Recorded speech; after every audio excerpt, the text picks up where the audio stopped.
The magazine made a research in 10 leading African cities. Hiyo magazini ilikuwa imefanya survey na research katika mataifa kama 10 hivi, including Johannesburg, ukiwa pale Johannesburg, Nairobi, pia Nairobi, Cairo, Accra, walikuwa wamefanya Lagos, hata Lagos, Nigeria, Abuja pia, Abidjan, and other cities in Africa. Na pia miji mingine Afrika.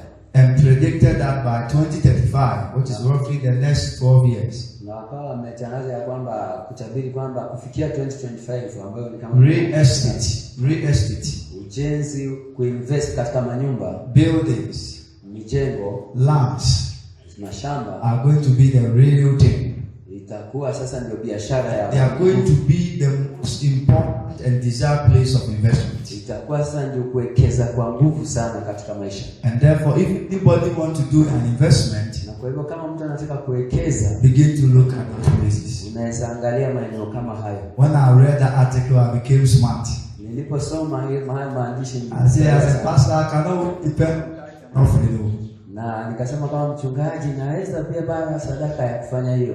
So that when church members become angry with you, your wife will cry. Ndio sasa washirika wakiwa na hasira na wewe. When church members decide that today we won't pay tithe, pastor will not eat. Nani atafurahia kwamba leo pastor atakula? I said, no, I must invest in land. Kama sema lazima sasa tukaekeze katika shamba. When mommy came to Ghana, I took them to my property. Hata wengine walipokuja Ghana, mchungaji nilimepeleka katika sehemu yangu. That property that I bought in 2012. Na ni jengo ambalo nilinunua mwaka 2012. A property I bought 2012 around maximum, let's say $200. Akawa amenunua kama dola 200. It's now 80,000 in Ghana cedis, which is about almost getting to about $10,000. Na sasa inaelekea kama $5,000-6,000. Sasa inaelekea $5,000 kama $5 million.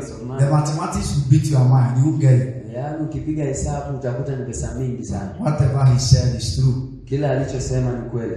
Let's look for investment that the value will appreciate. Wacha tuwekeze katika kuwekeza ambako kunaendelea kukua. And God knows why we are that few here. Na ndio maana tuko wachache hapa. Because this is not for everybody. Kwa sababu sio ya kila mtu.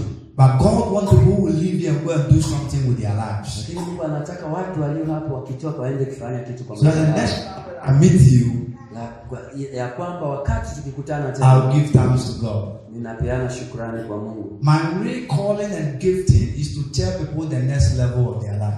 Karama yangu ni kuambia watu hatua zingine za when I meet you by grace of God, I tell you the next phase. Yaani nikikupatana nawe kwa neema ya Mungu na kueleza hatua ya that is my grace that God has given. Hiyo ndio neema kubwa Mungu amenipa. So Nick was confirming to me 2018 when I came. I told him that the next 5 years the things that are going to happen. Wakati nilikutana naye hata 2018 nilipokuja nilimwambia and this is 2023. So 5 years they've started manifesting. Na sasa ni miaka kama 5 kufikia leo 2023 na wameanza hasa kuwekeza. So after this program, it's my prayer that you want to know the next phase of your life. Baada ya leo ninaamini ya kwamba sasa utaanza kuelewa hatua nyingine yako ya maisha yajayo. Hallelujah. Hallelujah. Okay, it's well. And the most important thing is that you are going to start from where you are. Na sasa kitu muhimu ni kwamba tutaanzia mahala tulipo. So let me lay a quick scripture foundation. Wacha niweke sasa Luke chapter 16. Msingi wa maandiko Luka 16. And lay a very quick foundation. Let me also really time myself. Sasa pia mimi nijiangalie na muda.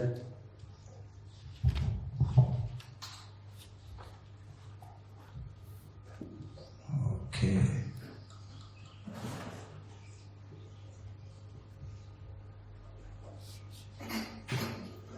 I'll just repeat. So I'm reading to you. Luke 16. Okay, so since most of us have the Swahili. Let me read the English version. Kwa wengi wetu tuna Kiswahili, nitasoma ya Kizungu. Okay.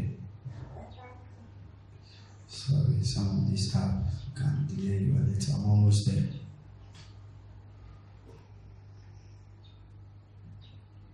Okay, so let me just, it's not opening. Let me just quickly summarize for you what is there. It's a parable of the unjust or dishonest manager.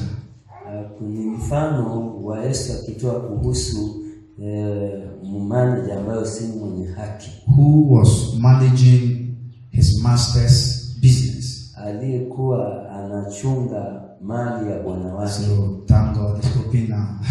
Shukuru Mungu imefunguka. Jesus told the disciples there was a rich man whose manager was accused of wasting his possessions.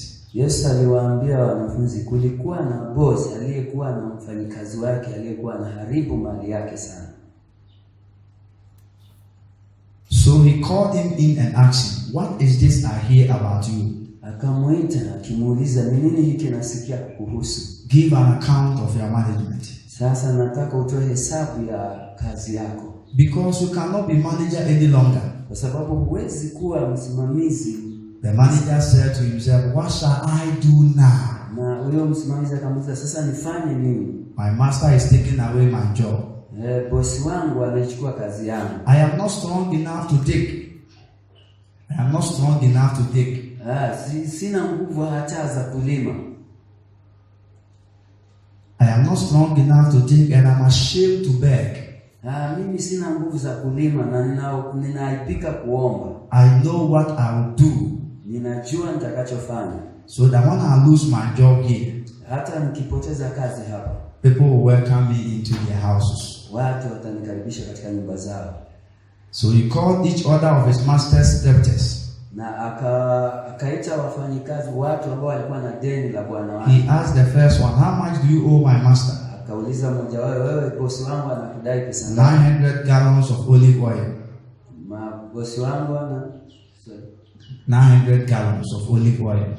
Ananidai mikebe 900 ya mafuta. So I'll give you the scripture, Luke 16 verse 1 to 9. You can read the rest for yourself. Ni Luka 16 kuanzia 1 hadi 9. What are we learning from this passage? Ni nini tunajifunza kutokana na hili andiko? We want to learn wisdom about how we can manage our resources. Tunataka kujifunza hekima ya jinsi tunaweza hasa ekeza na kutunza mapato yetu. The first speaker shared a lot on that. Mwalimu wa kwanza ametufundisha sana kuihusu.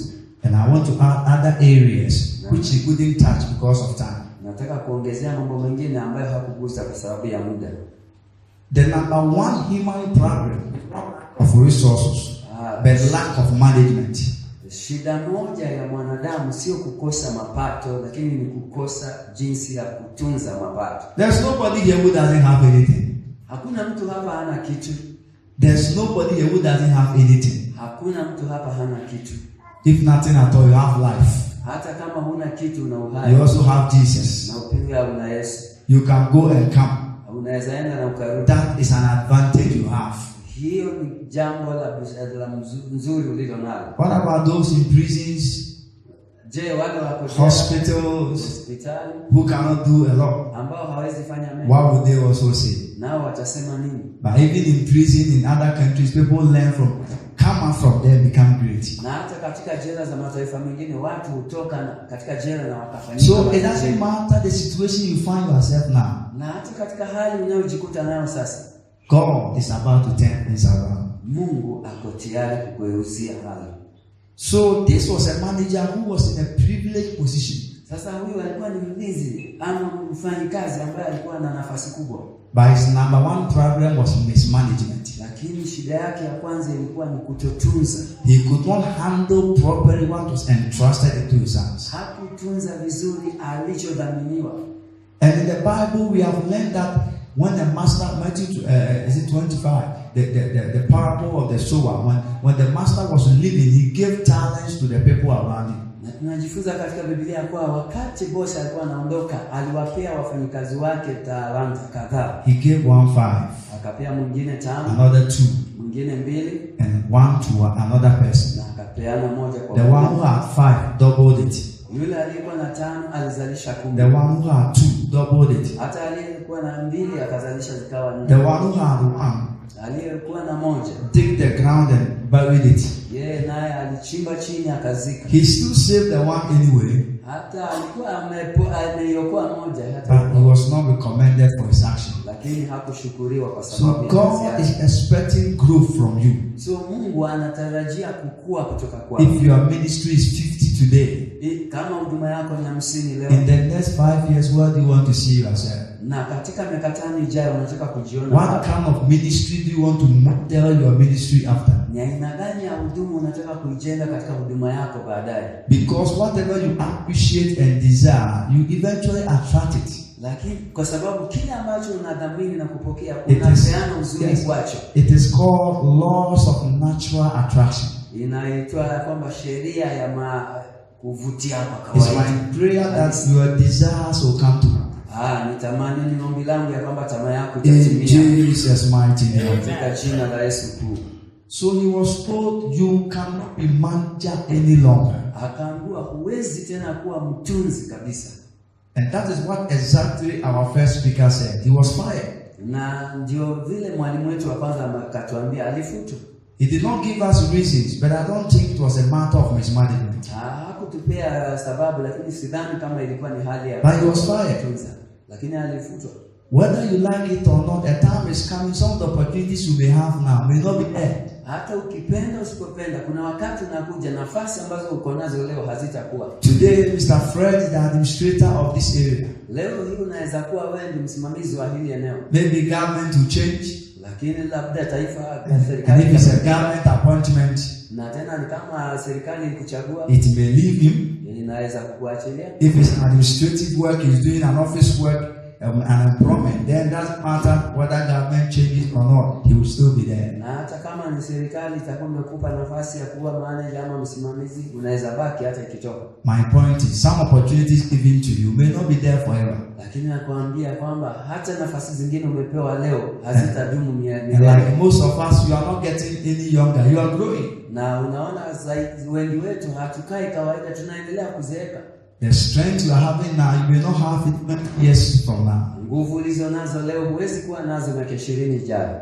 So you can't be where you are forever. Sasa huwezi kuwa pale ulipo milele. What will you do today that will make your tomorrow great? Ni nini utafanya leo ambacho kesho kitakufanya mkubwa? What sacrifices are you willing to go through now that will give you joy for tomorrow? Ni gharama gani uko tayari kwenda nazo leo ili kesho zikupe furaha? Hebrews chapter 12 verse 2 says concerning Jesus. Waebrania 12:2 inasema kuhusu Yesu. For the joy that was set before him, ya kuwa kwa ajili ya furaha iliyowekwa mbele yake, he endured the cross. Alivumilia mateso ya msalaba. For the joy that was set before Jesus, kwa ajili ya furaha iliyokuwa imewekwa mbele yake, they spat on him.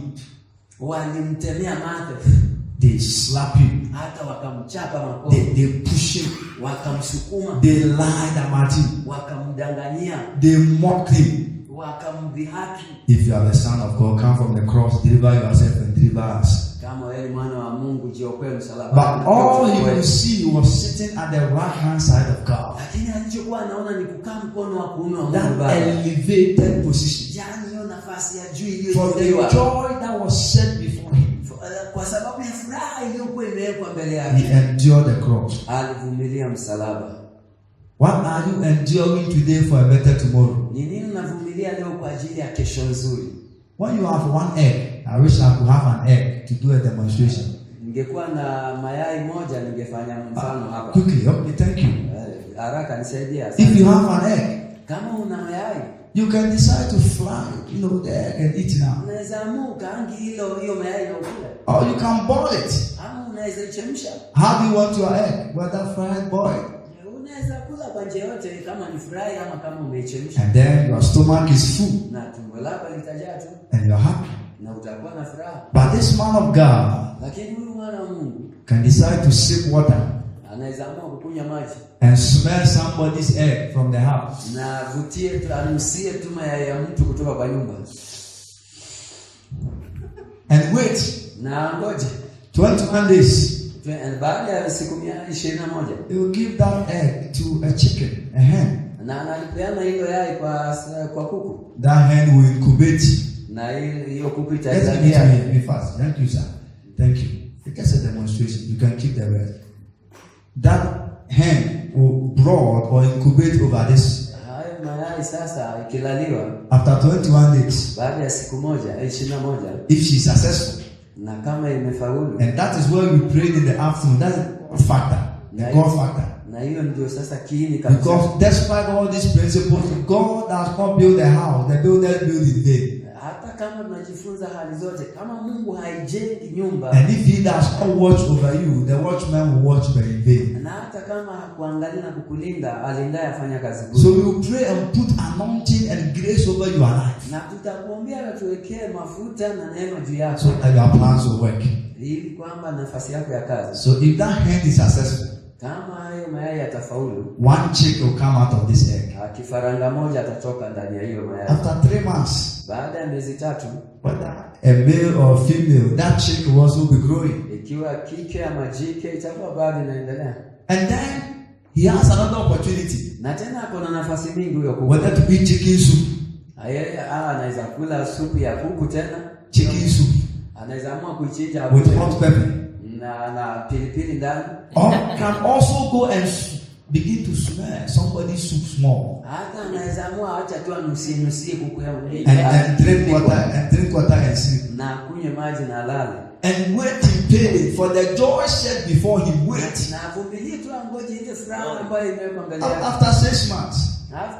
Baada ya miezi 6, If you got a hen, akipata kuku, that hen lay minimum 21 eggs. huyo kuku wa kike atatega mayai mengi sana kama. At this point, his problem is not eating egg. Sasa wakati huo shida sio kula mayai He tena. has 21. Hapo na mayai kama 21. Can eat 5. Anaweza kula He 5. can even eat 10 Anaweza kula 10. and still allow another hen to hatch 10 for him. Tena aruhusu yule kuku atabue zile 10. If you get 10 chicks Na akipata kuku by the course of 1 year na kwa mwaka mmoja from 1 egg, kutoka kwa yai moja he has over 10 chicken. akona kama kuku 10. Now he can decide to eat 1 chicken a week, Sasa anaweza amua kukula kuku moja kwa wiki. and somebody will be jealous of him. Na hakuna mtu atakuwa na Say, hey, you these days pastors, you come with this short time, you are driving big cars. They don't know the sacrifices you made. Hawajui gharama. I decided that I will not let the ministry pay me. Bless you, Pastor Nick. Asante sana Pastor Nick. I will not let the ministry pay me. I'm not saying follow my example. We are all different. Nilisema kwamba sitaruhusu huduma hiyo mtoto. I was working at the top level of our organization, the Baptist Head Office program. Nilikuwa nafanya kazi kwa nafasi kubwa sana katika kiwanda chetu. Came to Ghana, I took them to my former office. Walipokuja Ghana niliwachukua katika ofisi nilikuwa nafanya kazi. My office space alone is bigger than this and that. Where all these chairs are parked, if you cut that place, my office space was bigger than that. Ofisi yangu nilikuwa nafanya kazi ilikuwa kubwa sana hata kuliko hiyo space yenye nilikuwa. Over 2,500 churches across Ghana were under me. Mahali ambapo hata makanisa kama 2,500. I was an acting director for missions. Mimi ndio nilikuwa nasimamia missionary zote. So running all the evangelism and mission program of the Baptist Head Office. Nikiongoza mambo ya missionary na uinjilisti. So I was paid. Sasa nilikuwa nalipwa. And I said, okay, I will let the ministry funds build the church. Nikasema nitaacha huduma kwanza ijenge kanisa. So when I moved to full-time ministry in 2015, niliporudia sasa huduma kamilifu ya mwaka 2015, now the church could support me. Sasa kanisa liliamua kuniunga mkono. So the cars I use, the houses I have, hata nyumba nilizokuwa nazo na gari nilizokuwa nazo, nothing to do with church financing. Hasa hazikushughulikiwa na kanisa tena. By the grace of God, they were acquired because my wife too has been working all these years. Sasa neema ya Mungu ilihitajika, maana ni mke wangu peke yake alikuwa anafanya Your kazi. situation might be different from mine. Hali yako inaweza kuwa tofauti na yangu. For you, maybe the church may have to support you. Labda wewe kanisa linakupa msaada. How do you get resources for yourself? And money to get resources also for the growth of the church at the same time. Unapataje sasa mapato yako na pia mapato ya kusaidia huduma? That is why this program is important, so that you begin to look at other sources of income. Ndio maana mikutano kama hii sasa inahusishwa, ndio tutafute kujua mbinu na njia zingine za kupata mapato. There's one thing the manager said which is very important, and he also ended on that. What shall I do now? Kuna kitu moja ambayo huyu mfanyikazi alisema na muhimu sana, ambacho alisema sasa nifanye nini? Anybody who want to be great must be able to answer that question. Kila mtu anayetaka kuwa mkubwa lazima atake kujibu hilo swali. Forget about yesterday. Yesterday is gone. Sahau jana imeisha. Tomorrow is important, but you are not there yet. Kesho ni muhimu, ndaje atuko bado. But now is yours. Lakini leo ndio iko. What can I do now? Sasa ni nini nifanye sasa? Hallelujah. Amen. If by the time I end this presentation you have learned what to do now, my coming would have been accomplished. Kama nikimaliza haya mafundisho na umeshajua cha kufanya sasa, mafundisho yangu yatakuwa yamekamilika. He looked at the options available to him. Aliangalia hali tofauti ambazo zilikuwa mbele yake za kufanya. If I lose my job now, nikipoteza kazi yangu leo, I cannot dig. Siwezi lima. There are many jobs that have to do with thinking. Many jobs. Kuna kazi mingi za ambazo zinahusika na kulima. When I was here, I saw a lady just plowing with a hoe. She's digging. Those who are sophisticated and can afford machines, tractors, can plow on that large scale. Has to do with digging. Na pia kuna nafasi za matingatinga zinaweza tumika kulima katika nafasi kama hizo. Most construction jobs has to do with digging or mixing mortar. That has to do with the soil. Hata ujenzi pia unahusika na kulima na kuchanganya mchanga na maji. But they are hard work that demands strength. Na kuna kazi zingine ngumu ambazo zinahitaji nguvu. This man said, I cannot do that. Mwanaume alisema hizo kazi siwezi. Me as a city, if you ask me to go and carry stones, I can't carry stones. Sasa kama mimi ukiniuliza niende nibebe mawe siwezi beba mawe. If you ask me to climb up and fish and hold it, I will leave it to come and hit your head, you will die. I'm afraid of height.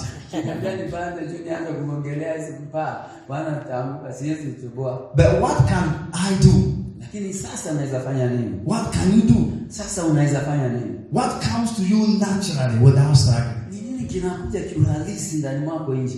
Like our first speaker, na kama mwalimu wetu wa kwanza, he's a naturally born sales executive, he's a marketer. Na ya kwamba kawaida yeye ni muuzaji. Whatever you don't want to buy, he can even sell it to you. Chochote anaweza kukuuzia yeye. He's also a very, very eloquent speaker who can speak and eat from it. Na pia yeye ni mwongeaji mzuri, anaweza ongea na akakula kutoka. This is the second time meeting him. The first time he even reminded me I've met him before. Na hata mimi sikuwa I met him twice, but the first time, that was 2017, he even reminded me that we have met. Okay, nilikutana naye sasa ni mara mbili. Mara ya kwanza ni mwaka 2017. But I've made my impression about him. Lakini sasa nimepata tena tofauti yake. And what I'm telling him, he knows is true. Na pia kile namwambia anajua. Because God showed me, God revealed to me about him. Na hata kuhusiana na sisi na yeye sasa kuna mambo. So you must know what you can do. Sasa unafaa ujue ni nini unaweza fanya. When I'm sleeping, mimi wakati nikilala, and you wake me up, na unaniamsha, say Leo, come and preach. Na unamwambia Leo, njoo. I don't need to open Bible. Hata sitaki kuhubiri kufungua Biblia. I can preach and prophesy. Na naweza kuhubiri na kutabiri. It's a gift God has given me. Ni kipawa Mungu amenipa. With much studies of the Bible and fasting, it makes it sharper.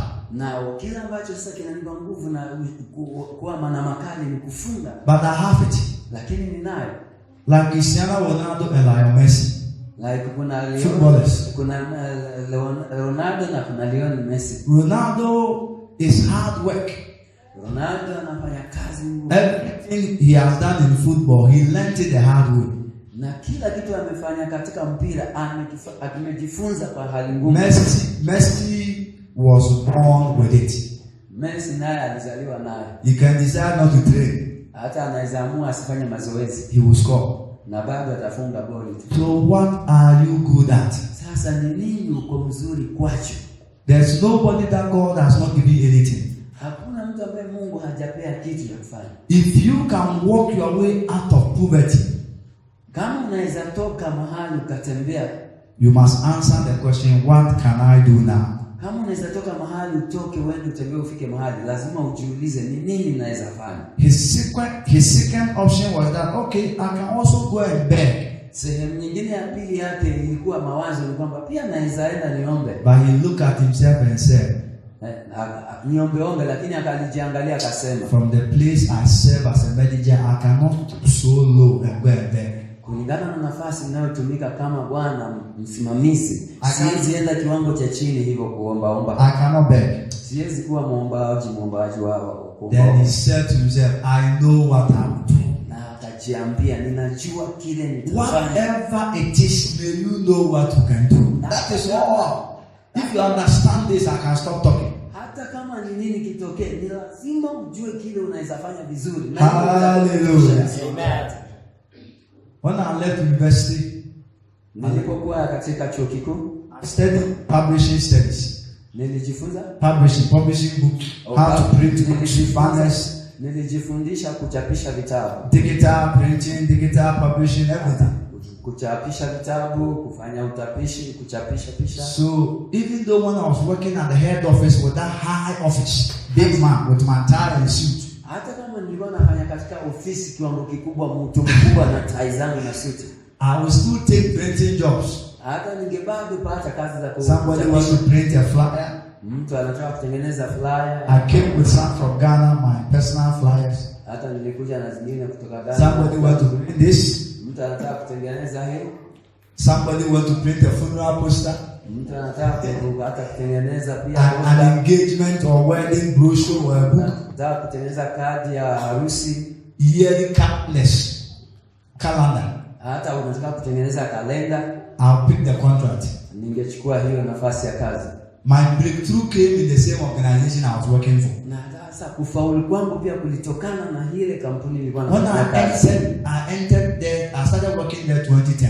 Nilipoanza kufanya nao kazi pale mwaka 2010. 2011 January, we were printing the yearly products. We have something we call yearly products, calendar every year, books every year. We were printing them.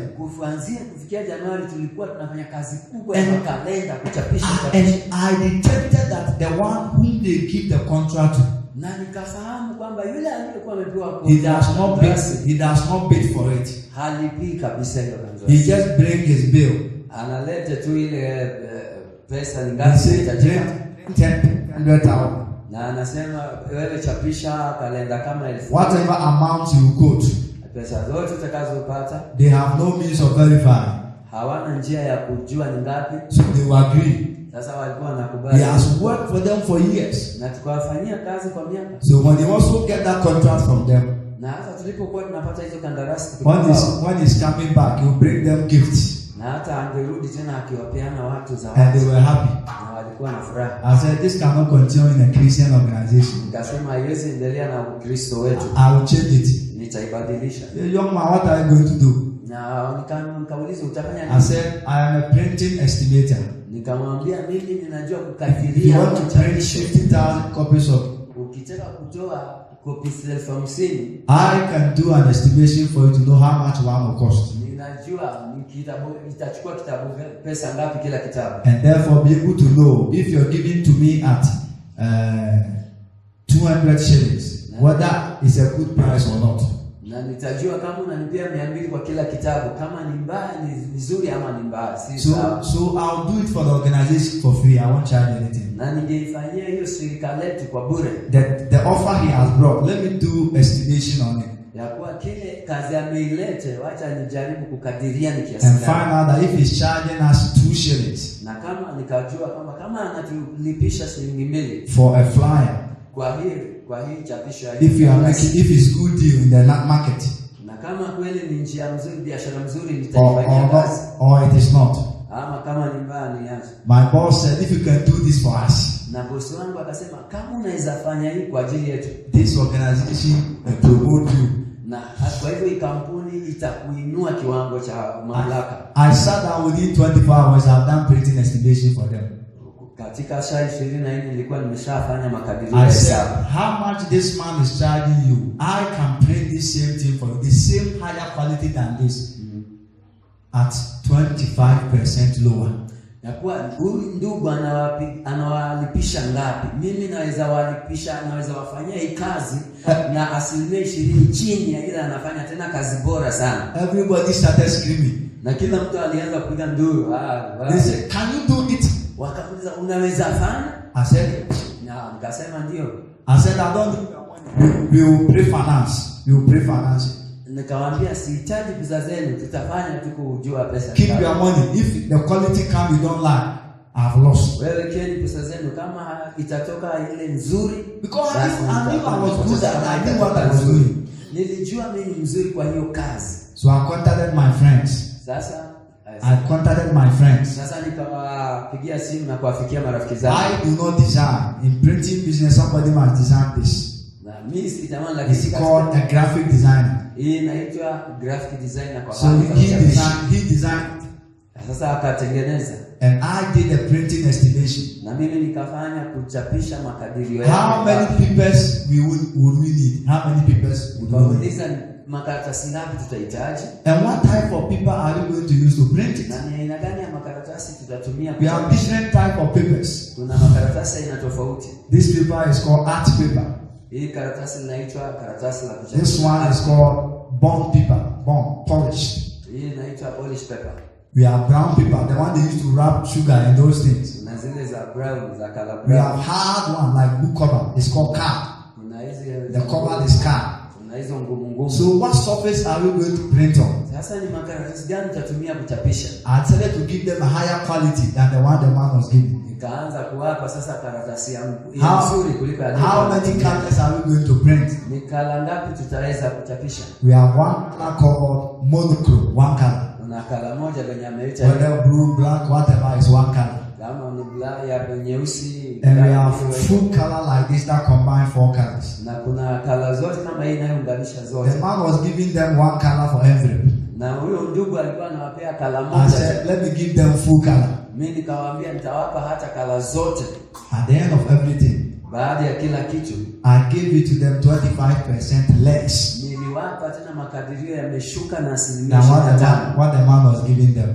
Na ya kuliko yale yule alikuwa anawalipisha. That was the end of the man's business. Na huyo jamaa kazi yake kaishia hapo hivi. Every other printing contract, kila kandarasi ya kuchapisha, though it was against the law for an insider to enter into dealings, we call it insider dealings. Hata ilikuwa kinyume cha sheria ya kuwa mfanyikazi wa ndani aingie kwa biashara. If you are in any corporate place and you bid in your name, or they know you are the one doing that business, you can go to jail for that. It's called insider dealings. Sasa ilikuwa ni kinyume cha sheria kwamba uko katikati ya kampuni na tena unafanya biashara pamoja. But this time, because I was saving them a lot, lakini kwa sababu nilikuwa nawaokolea pesa mingi, the truth cannot lie, na ukweli hauwezi danganya. If you are paying 100,000 and you are paying 75, and you want to ignore an insider, go and give to other.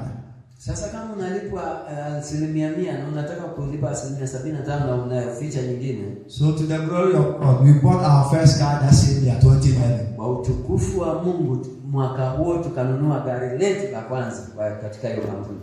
When I took the car to the office, my boss asked me. Wakati nilipeleka gari letu kwa ofisi, boss akaniuliza. Nobody has worked here and has bought a car. Na hakuna mfanyikazi amefanya hii kampuni na akanunua gari. You've worked here less than a year. Wewe umefanya hapa kazi chini ya mwaka mmoja. And you are the youngest in the organization. Na tena wewe ndio mchanga sana katika hii kampuni. And you bought your car. Na umeshanunua gari lako. You this boy, you are a wonder boy. Wewe kijana, wewe ni wajabu sana. They asked me, how did you learn how to drive? Wewe ulijifunza kuendesha aje? Wakaniuliza. I said I was born with driving. Nikawaambia nilizaliwa kuendesha magari. And he laughed and dedicated the car for me. Na wakacheka, lakini wakapata kuiweka wakfu. Make you know what you can do. Ni ujue kile unaweza fanya. I didn't say I was too big to do printing. I'll put my shoes on, I'll remove my tie and put in my car and roll my sleeves and carry paper. Kwa sababu nilikuwa mzuri nilijua naweza kuchapisha. Sometimes natoa masuti na kukunja nguo na kubeba makaratasi ya kuchapisha. One day one of my church members met me. Mmoja wa kanisa letu siku moja alinikuta. Say, Pastor, prophet. Akaniambia, Pastor, what are you here with all these things? Wewe unafanya nini hapa na hizi makaratasi? Oh, maybe there's something I've not told you, eh? Nikamwambia kuna kitu bado sijakwambia. I have a side business. I'm printing this here, so I'm just giving it to them. Niko na kahaso likainje na chapisha. You meet at church and you prophesy. Tutapatana kanisani nikutabirie, lakini niko na But in the meantime, let me work and put food on the table. Lakini kwa sasa wacha nifanye kazi inayoleta kitu kwa meza. Hallelujah. Amen. And I'm praying for Kenya because na ninaombea Kenya kwa sababu Ghana ministry is really paying well. Kule Ghana huduma inalipa sana. If you have a good church, they can give you a lot of resources. Ukiwa na kanisa nzuri wanaweza kupa vitu vingi. Kenya is now coming up. Kenya ndio inakuja. So if you are a leader, a pastor here, and you don't have other source of multiple streams of income, it's tough. Hasa kama ni mchungaji ama ni kiongozi hapa na bado hujapata ufadhili mzuri kanisani. I'm praying for you. Ninakuombea. May you know what you can do. Mungu May you know what you can do now. Na ujue kile unaweza fanya sasa. So that was how I opened that multiple stream of income. Sasa hapo ndio niliweza kukuza mapato yangu yakawa makubwa sana. Then alafu wife, God opened the door for her. She got another car, a car from her workplace. Na mke wangu naye akafungulia mlango akapata nafasi ya gari kwa kazini. Young man using 2 cars. Sasa anasema hey mwanaume, bwana kijana mdogo gari mbili. One is brown in 2013. Na ingine ni ya brown ya 2013. In Ghana, you know the age of a car by the year. Na Ghana unajua unapata kujua gari. So 2013 was new. Sasa kwa 2013 ilikuwa our first one 2011 was 2 years old. Na ile nyingine ya 2011 ilikuwa tu ni miaka 2 sasa. Then I said to my wife, na nikamwambia mke wangu, let's reduce our cost. Sasa wacha tupunguze gharama. Let's use one car. Wacha tutumie tu gari moja. We will set off 30 minutes earlier. We will set off to work 30 minutes earlier. Tutaenda kazini sasa dakika 30 kabla. So that you can drop me. Ili kwamba unaweza nipeleka kwangu kwanza. I'm late. Drop me somewhere, man, I can walk. Alafu kama tumechelewa unani-drop unaniweka mahali nitembee mimi. Then you take the car to office. Alafu wewe chukua gari lako ende nalo kazini. When you close, come and pick me. Wakati ukifunga njoo unichukue. So we can go together. Alafu tuende nyumbani pamoja. In my position, I qualify for 25 liters of fuel a week. Na kwa nafasi yangu naweza hata weza kununua lita 25 za mafuta. She too qualify for fuel. Hata yeye pia anaweza nunua. So since we are using one car, sasa tulikuwa tunatumia gari moja. Every week fuel alone was giving me close to, let's say, Kenyan shillings, let's say, maybe 10,000. Kila wiki sasa gari ilikuwa inanisevia kama mafuta kama ya kiasi. Let's invest that money into another property. Nikamwambia wacha sasa tukaekeze hizi pesa kwa kununua. Hallelujah. Amen. And then at the point in time, the other car was sitting down, was not doing anything. Sasa kwa muda fulani tena lile gari lingine lilikuwa linakaa tu alifanya kazi. That was when I entered into transport business. Sasa hapo ndio niliamua kuingia katika biashara ya usafiri. I said, let's register as a commercial vehicle for somebody to use. Sasa nikasema wacha turegister ile gari na watu wakaa haya litumike. At the end of the week, we can get close to $60-70. Na mwisho wa wiki tunaweza pata kama $7 ama 70. It's better than the car sitting in the house. Ni vizuri kuliko tu gari likae hapo kwa nyumba parking. After a period of time, we bought another car. Na baada ya muda tena tukanunua gari lingine. After a period of time, we bought another car. Tena baada ya muda tukaongeza gari lingine. When mommy saw my house, daddy saw my house and saw the cars, they asked, why all these cars?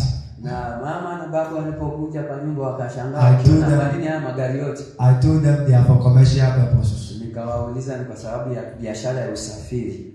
As we speak now, na tunapoongea sasa, the cars are 5. Magari ni 5 to the glory of God. Kwa utukufu wa Mungu. 4 are private. 4 ni ya kikazi. 1 is commercial. Moja ni ya biashara. Na nyingine tumeweka private. And our goal is that by the close of the year we will sell 2 of the private. We will sell 2. Na baada mwaka ukielekea kuisha tutauza 2 so that it will be left with 2. Na tubaki na 2. I want to manage it from now to the end of the year. Tunataka sasa kuitunza kufikia hapo. So when I stand in front of the pulpit and I speak, na wakati nikisimama mbele ya watu nikiongea, when they came to Ghana, my congregation about 40% are older than me. Na walipokuja Ghana asilimia kubwa ya watu 40 wako ni wazee kumliko. And by our culture, a young man, you cannot speak to another, you cannot show another what to do. Na unajua huko kwetu huwezi ongelesha mzee But kukuliko because of grace and the anointing, kwa sababu ya neema na upako and the level where God has taken me to, na nafasi ile Mungu amenipeleka even all those older than me, 60, 70, 55 plus, hata wale ambao wana miaka mingi 50, 70 kuendelea, they call me Papa, wananiita baba, they call me Baba, Father, wananiita baba, Bishop, baba, and they give me the recognition. na wananitambua na kuniheshimu. And when I speak to them, Na wakati nikiwaongelesha, they know that I'm even the one blessing the ministry, wanajua ya kwamba hata ni mimi nabariki huduma and zao not taking much from them, and not taking a lot from them. na sichukui mengi kutoka kwao, So they honor me. na kwa hivyo wananiheshimu. I am praying that you can enter into multiple stream of income. Ninaomba ya kwamba uingie katika nafasi nyingi za mapato ya You'll kifedha, be able to do other things that will bless you. ili kwamba uweze kufanya mambo mengi yatakayokubariki. May you know what you can do now. Ni ujue kile unaweza fanya sasa. One of my sons was working at the airport. Mmoja wa wana wangu alikuwa anafanya kazi katika shirika la ndege. He was involved in clearing goods. When the goods come to the port, you clear for the client. Alikuwa ni yeye wa kusimamia mizigo, kuishughulikia ushuru yake yote. And then he came to tell me that the amount of money being paid at the end of the month was not even enough for feeding and fuel. Alikuwa kuja akaniambia kwa pesa anazolipwa mwisho wa mwezi hazitoshi hata kumlisha na kumpeleka kazini kwa transport. I looked at him and I solved his problem for him. Nilimwangalia na nikasuluhisha shida yake. As men of God, God has raised us to solve people's problems. Kama watumishi wa Mungu, Mungu ametupa neema na kusuluhisha. I said, don't play a big man. Don't live above the level you are not. Nikamwambia usiishi maisha juu ya vile unaweza. This car you are having that you take to work and you park. Hili gari ambalo unalo unaenda tu nalo kazini na unaliekeza pale. You get to work at 8:30 and leave at 5. Na unaingia kazi saa 2 na unatoka saa 11. From 8 to 5 the car is there. It doesn't bring you anything. It's there. Kuanzia saa 2 hadi saa 11 gari iko tu hapa, haileti faida yote. The same car. Hiyo. Get a good car. Take your time. Get a good car. Sasa ninamwambia tafuta nafasi, pata gari nzuri. Register the car for Uber. Uber is doing well in Ghana. Sasa wewe bwana, andikisha. I hope you know Uber, private driving. Andikisha hii gari kwa watu wa Uber bwana, lilete pesa gani hiyo. In the morning, let him come a little early and take you to work. Na asubuhi aje tu akuchukue kidogo akupeleke kazi. When you get to work, let him go and work for the whole day. Na ukiingia kazi wacha aende afanye kazi siku nzima. When it's 5, let him come to pick you. Na ikifika saa 11 wacha akuja akuchukue Take you to the house. akupeleke nyumbani. If he's not tired, he can work till 9 p.m. or 10. Na kama hajachoka anaweza fanya kazi mpaka usiku saa 4. At the end of the week, Na baada ya mwisho wa wiki, at least Uber can give you about $120 or $100 a week. hii Uber inaweza kukupea $120. Let's use Kenya shilling. Let's say 10,000 a week. Inaweza Minimum. kukupa kama 10,000 za Kenya kwa wiki moja hiyo Uber. At the end of the month, you can get about 40,000. Na mwisho wa mwezi utakuwa na kama 40,000. The car is still yours. Na gari bado ni lako. That same car still takes you to work. Na bado hilo gari ndio tunakupeleka kazi. That same car, you don't buy fuel anymore. Hata hilo gari ununui mafuta tena. Meanwhile, that same car is giving you extra 40,000, more than your salary a month. Na tena hilo gari linakupa tena 40,000 zaidi na kando ya mshahara wako. The gentleman hugged me. Na huyo mwanaume bwana alinikumbatia And he lifted me. na akaninua juu. Said, I've never thought about this, my head. Sikuwa nimefikiria hiyo katika hiki kichwa changu. This is a true prophet. Huyo ni nabii wa kweli. Not the one who will see a vulture. Sio wetu mwenye In the realms of the spirit, I see a vulture flying over your head. I saw a big coffin chasing you. You will die tomorrow. Don't eat for 1 year. I'm not saying spiritual things are not there. I'm not saying they are not there. They are. But I'm trusting God to be the prophet who will show you your next level. namwaminia Mungu niwe nabii nitakaye kuonyesha. Since I started growing up in the Lord, sasa nimeanza kugrow I've not seen any rich man whose mother is a witch. Sijaiona mwanamke tajiri ambaye mama yake ni or any big woman who has a witch mother. Ama mwanamke mkubwa ambaye mama yake ni It's always poor people that have witch in their family. Yeah. Yes. It's always poor people who have witches or evil spirits following them. Sio ni maskini tu anarogana. Ni maskini. I'm just giving you an example. Ninakupa tu mfano. Ni maskini tu anarogana. When prophets are prophesying in the church, they are looking for those who are well dressed. Give them nice prophecy. Those who are not dressed well, say, yeah, there's a watch and you will die. Hata wakitabiri kanisani wanaangalia tu wale wamevaa smart and wanawatabiria wanasema, nini nimeona. So you must change how you look before you get one bad prophecy. Sasa unafaa ujiangalie ukoaje ndio upokee unabii fulani kanisani. Hallelujah. The devil will still be devil, but God will still be God. Na shetani atabaki shetani na Mungu atabaki tu kuwa Mungu. And the devil cannot me manifesting the potential of God in my life. Na shetani hawezi dhihirisha utukufu wa Mungu maishani mwangu. So this gentleman practiced what I told him. Na huyu sasa mwanaume alijifunza kufanya kile nilichomwambia. In 6 months he had another car. Kwa miezi 6 alikuwa na gari lingine tena. By the close of the 1 year he had another car. Mwaka ukisha tena amepata gari lingine. Within 2 years he had 5 cars. Akiwa kwa miaka 2 akapata magari 5. When we are raising money in church. Wakati tunapata pesa kanisani. He is the men's ministry leader of my church. So this is online. Everybody knows. In my church. Yeye ni mmoja wa wanao support kazi ya Mungu kanisani mwangu. He is the first to come and give. Yeye ndio wa kwanza sasa huja kutoa. You see how when you become blessed, you can bless the church. Unajua sasa venye ukiwa umebarikiwa unaweza bariki kazi ya Mungu. You must know what you can do. Lazima ujue kile unaweza fanya. That is going to bring transformation. Hiyo italeta kubadilishwa. I was telling mama, nilikuwa naambia mama, she has a nice house in the city. Ako na nyumba nzuri pale mjini. Sokimo. Pale Sokimo. If she has time, na kama ana nafasi, she can decide to run a daycare. Anaweza hata aanze kutengeneza. In Accra is the hot business. Accra is a good business. Accra kule kwa Ghana ndio biashara nzuri kufanya. I am working, my wife is working. Mimi nafanya kazi, mke wangu anafanya kazi. Our children are young. Na watoto wetu ni wadogo. Where do I take my 6 months old, my 3 months old, my 1 year baby? Where do I take that baby to? Nitawachukua wapi hao watoto wangu wadogo? I'm looking for a partner, a God-fearing person, a lady pastor who can take care of my children so that when I'm at work, my heart will be at peace. I know my child is in good place. Ninatafuta mtu anaogopa Mungu, mtumishi wa Mungu ambaye anaweza tunza watoto wangu nikiwa kazini niwe na amani. I'll take my child to mama, I'll take my child to the woman of God. Sasa nitachukua watoto wangu kwa mama ama kwa mama wa Mungu. I have their food, their diapers, everything, medicine, everything. All she will do is to make sure they eat well and sleep. Children, all they do is to sleep. Utapeana nguo, diapers, kila kitu ni cha kuhakikisha tu kwamba wanakula. And sing lullaby for them.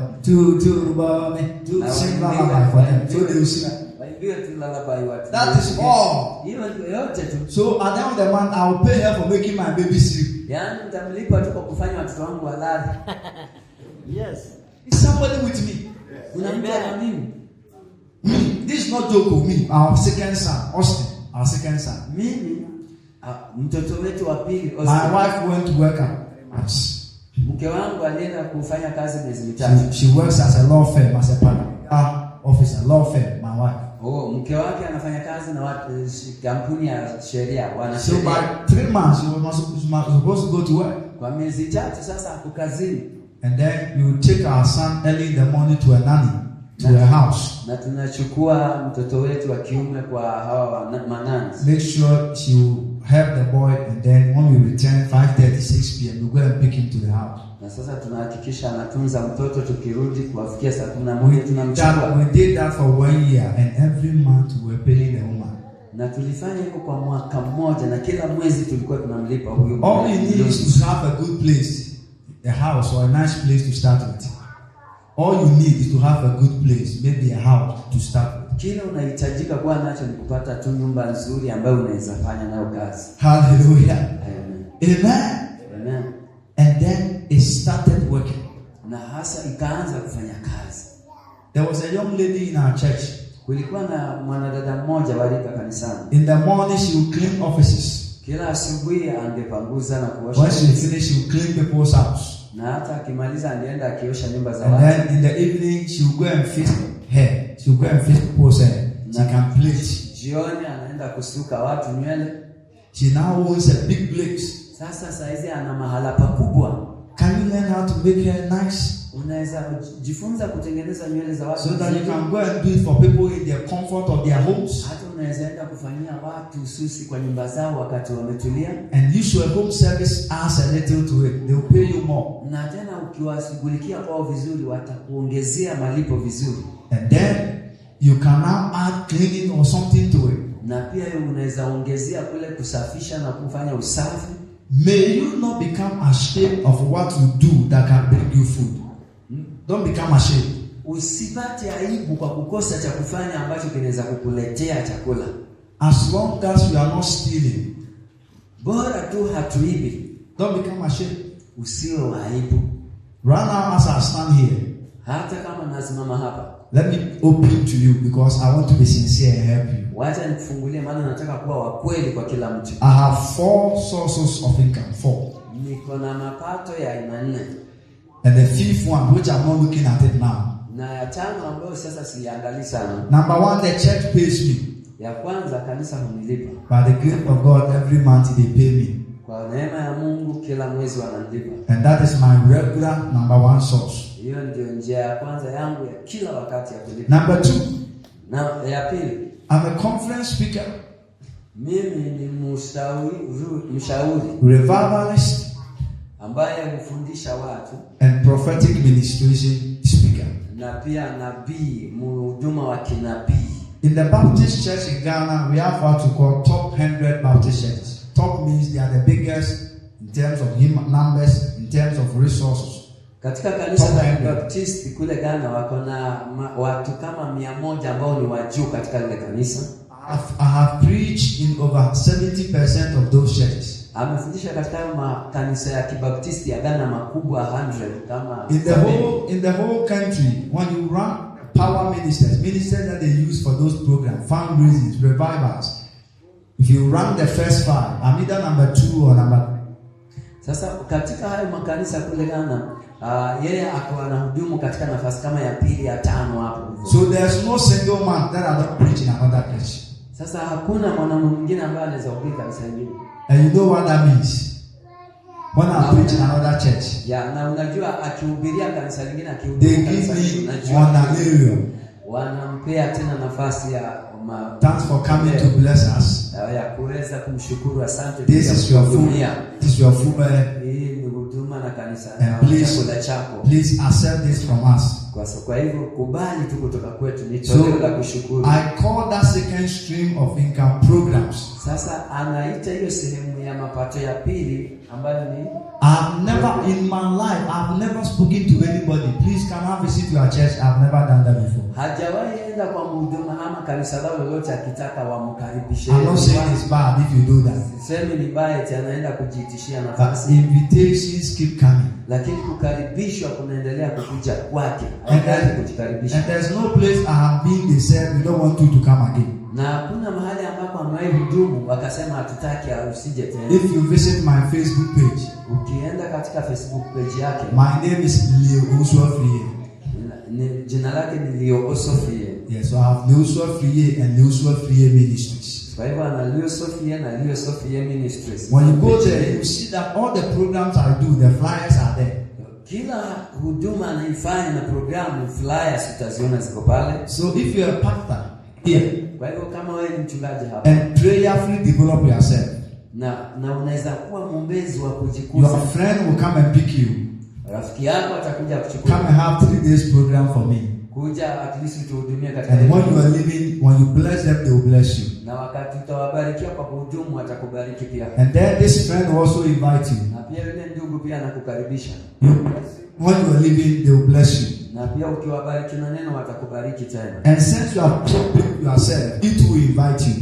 Na pia rafiki yake pia tena atakukaribisha. At the time you realize you have built another source of income. Kwa njia nyingine utajambua kumbe umeshatengeneza njia nyingine ya So mapato. that is my conferences programs, my income number 2.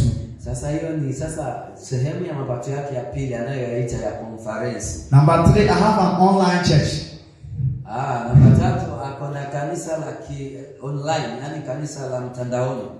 I have decided that I will restrict it to the four walls of my church. Akasema kwamba hata jizuilia tu kwa kuta 4, kona 4 za kanisa lake. So a Facebook live ministry. Sasa ako na kanisa katika mtandaoni la Facebook. I have 3 services a week.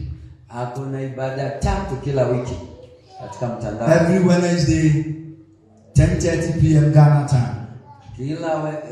Kila Wednesday hiyo masaa kule. That is about 1:30 a.m. here Kenya time. Ukiwa huko ni saa 7 ya asubuhi. In my house I have a personal studio. Na kwa nyumba yake ako na studio ya very good lighting, ambayo ametengeneza vizuri. I have a very good digital phone. Ako na ma digital structures nzuri. I will just go live. Sasa huwa anaingia tu mtandaoni, preach to people, anahubiria watu, give prophecies, anaachilia unabii pale, and pray with people. Na anawaombea watu pale. Every session that I have a minimum of about 20 people coming online. Na kila kipindi alicho nacho mtandaoni ana kama watu 20 wanakuja live. My peak times are Sunday evening because I do it Wednesday, Friday and Sunday. My peak times are Sunday evening. Masaa mazuri watu huitikia sana ni jioni ya Jumapili. Sometimes I can get 35, 40 people coming on. Saa zingine atapata watu kama 20, 30, 40 waki. When I finish everything I'm about to end. Na akimalizia kila kitu akitaka kumaliza. So if you were blessed by the administration, na anawauliza kama umebarikiwa na hii huduma and you want to partner with me, na unataka kushirikiana na to support the work of God, unataka kusupport kazi yangu. This is my mobile money number. Sasa hii ni namba yangu ya simu. My M-Pesa number. Hii namba ya M-Pesa yangu. Give whatever God gives to you, put on your heart. Kile Mungu ametoa amepeana mikononi. Call it like an offering. Wewe unaweza ita kama sadaka or a seed, ama kama mbegu, and God will bless you. na Mungu atakubariki. That sometimes I'll finish the broadcast, nobody will send anything. Na hata kuna wakati huwa namaliza hiyo huduma na mtu hajatoa chochote. That is fine. I'm not doing that because of money. Na pia hiyo ni vizuri, sifundishi na kuhubiri kwa sababu ya But pesa. by the time I do 12 times a week, because every week 3 times 4 is what? 12. Right? Yeah. Na kwa kila siku ninavyofanya kwa wiki mara 3, hiyo ni mara 12 kwa wiki mzima. If I'm able to do that consistently for a month, 12 times a month. Nikiweza kufanya hivyo kila siku kwa mwezi, by the time the month ends, mwezi kisha, sometimes on a good month, kwa saa zingine kwa mwezi mzuri, I can make over $100. People can bless me with $100. Mtu anaweza kubariki na hata $100. Sometimes maybe $200. Saa zingine $200, and sometimes even more. Na hata saa zingine hata zaidi. Those who support me for my missions when I was coming here, wao ambao wamenihudumia na kuniunga mkono kwa huduma ambayo nimekuja hapa, those who helped me to pay for my ticket, wale ambao wamelipia tiketi yangu ya ndege, about 70% are from those that I pray with from online, not my church. Kama 70% wengi ni wale ninaowaombea mtandaoni, hata si kanisa. So as a pastor, I could have said that, oh, okay, I finished preaching Sunday morning, I've closed in the afternoon, I'm exhausted, let me go and enjoy my wife and sleep. Sasa kama pasa ningesema nimeshachoka baada ya kuhudumu Sunday, acha tu nipeleke mke wangu na tupumzike tulala. But even when I'm tired, I'll take coffee, I'll take lifting, I'll take energy drink and pray and stand on my feet for another 1 or 30 minutes and minister to somebody. Na hata kama nimechoka baada ya huduma ya kanisani, huwa najipa nguvu na moyo, lazima nijiandae tena nihubiria watu wengine mtandaoni jioni. All the blessings that come from that place are called Rev Leo OWUSU Ministries, LOAM. Kila baraka ambayo hutokea mtandaoni kwa hiyo njia huwa naita Rev Leo OWUSU Ministries. Leo OWUSU Ministries. So that one is number 3. Say number 3. Hiyo namba 3, sema namba 3. Hallelujah. Hallelujah. And then number 4 is the transport business that I do. Na ya 4 ni ya biashara ambayo unapata mapato. Ya 4 ni ya biashara ya usafiri napata. It used to be 3 commercial vehicles, taxis. Nilikuwa na magari 3 yakifanya kazi ya utaksi. And now I'm left with 1. Sasa nimebaki na moja. But I've not lost the cars. The cars I've changed them into private. They are there. Nimebadilisha tu hizo gari kwa biashara ama kwa kazi At nyingine. least I know at the end of every week I have close to about 50, let's say $40 coming from one vehicle. Lakini najua ya kwamba kwa kila wiki at least niko na kama $4 zinakuja. Yes. That one can take care of small things. Hallelujah. Tell somebody small things. Sasa hiyo inaweza shughulikia vitu ndogo hizi. Yes, about 7,000, 8,000, maybe 6 a week. That can take care of small things. Kama 7,800 kila wiki ambazo zinaweza shughulikia vitu ndogo. At the end of the month, 1,600, which is let's say about $110 a month, about 17,000. Yes, Kenyan shillings can take care of small things. Kama 17,000 hivi kwa mwezi zinaweza fanya vitu kidogo. So these are my 4 uda. Come rain or shine. Sasa haya ni mapato yangu maana kuje jua ama mvua. I know I'm looking up to God for these 4 streams to flow. Sasa nikwambia tu Mungu haya maeneo maana yaendelee kuzalisha. Amen. Are we together? Amen. My 5th one is investment, like he said. Tano yangu nayo ni sasa ni kuwekeza. I make sure I put some of the money into treasury bills. Nimewekeza pesa zangu katika share zingine za. At the end of 3 months, 91 day it matures, I get some interest on it. Nakuwa nimewekeza kwa hizo. If I need money present, I take it. If not, I roll it over. Baada ya muda fulani zinazalisha anachukua siku I try as much as possible to close my eyes and not look at it. Na huwa nafunga macho sana, najitahidi Pretend I don't have anything at all there and go on with my regular sources. Nijifanya hakuna kitu kingine yote kama source ya pesa ya hiyo, niache tu iendelee kuzalisha. Sometimes I go for international missions. You bless somebody, and the person, I remember the last time 2018 I went to Juja, and I don't know, it was the first time the Kenyan blessed me. I don't mean any disrespect, but I mean it was the first time a Kenyan gave me $100. Saa zingine huwa naenda huduma na missions, na siku nyingine nilikuwa Juja na ikawa mara ya kwanza Mkenya alinibariki. He said, "Man of God, you bless me, so you open my eyes. Please, this is my seed." Amen. Mtu wa Mungu, Bwana umenibariki, umefungua macho yangu. Hii ni mbegu yangu. People have given to me before, but I'm not saying that. I'm talking about that big one. Watu wamenibariki kadhaa wengi hapo nyuma, lakini last year August I was in Dubai. Mwaka uliopita mwezi wa 8 nilikuwa Dubai and Egypt. Na pia kule Misri. In Dubai, na kule Dubai, a young lady who is a doctor, a Kenyan. Mwanadada ambaye ni warika, ambaye ni daktari. By name Rosebell. Na anaitwa Rosebell. Was so blessed. Alikuwa mbarikiwa. And when I was leaving, she was among the 5 people that brought me a seed. Among all the people I met. That is how it is. Sometimes you meet somebody, they will mind you, but you meet somebody, say, I cannot let you go, let me do something for you. Wakati nikiondoka, alikuwa kati ya watu 5 ambao walisema huwezi ondoka tu, lazima nikubariki. So traveling around is also another source of income, but I cannot budget for it because I don't know whether somebody will give you something or not, so you can't put a budget on it. But once you move in the name of the Lord, you will not return empty-handed. Saa zingine kusafiri na kwenda kuhudumu ni njia nyingine ya kupata mapato, lakini huwezi yeye kabisa kama njia. Hiyo ni ya Mungu, akifanya tu mlango inakuwa hivyo. So that is also another source. Na hiyo pia ni njia nyingine. So make it about 6. Na unaweza ifanya na 6. If God is helping you, kama Mungu amekufunika, anakusaidia, and you have 6 sources of income, 6. Na uko na njia 6 za mapato. 4 are very regular. Na za 4 nazo ni zile ambazo ni shua zinajirudia. 2 of them making sales, you cannot really budget, but at least once a while they will come. 2 nazo si za hakika, lakini huwa zinatokea.